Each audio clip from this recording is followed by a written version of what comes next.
जगन्नाथपुरी में सिद्ध बकुल एक स्थान है जहां पर नामाचार्य श्री हरिदास ठाकुर विराजते थे।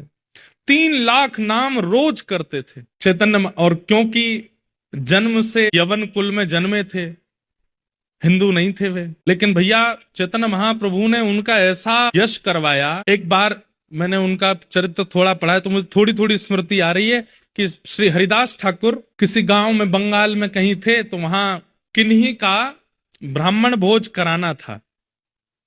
तो ब्राह्मण भोज कराने के लिए पूछा गया कि भाई इतने ब्राह्मण कहां से मिलेंगे, तो किसी ने बताया कि भाई इतने ब्राह्मण एक साथ नहीं मिल पाएंगे, आप तो एक काम करो, बोले क्या, नामाचार्य हरिदास ठाकुर को ही प्रसाद पवा दो, वो अनेक ब्राह्मणों के समान है।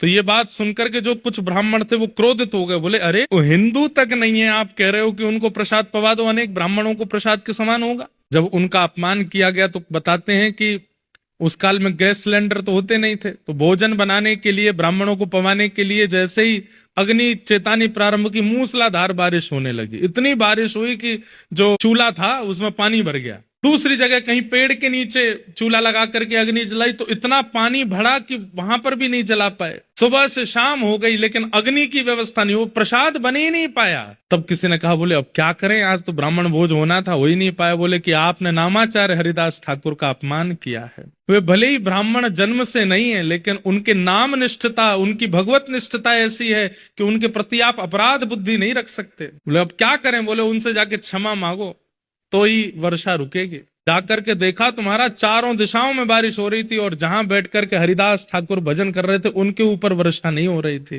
जाकर के जब क्षमा मांगी तो हरिदास ठाकुर बोले, चारों तरफ वर्षा हो रही है, यहाँ वर्षा नहीं, यहीं पे अग्नि जलाओ।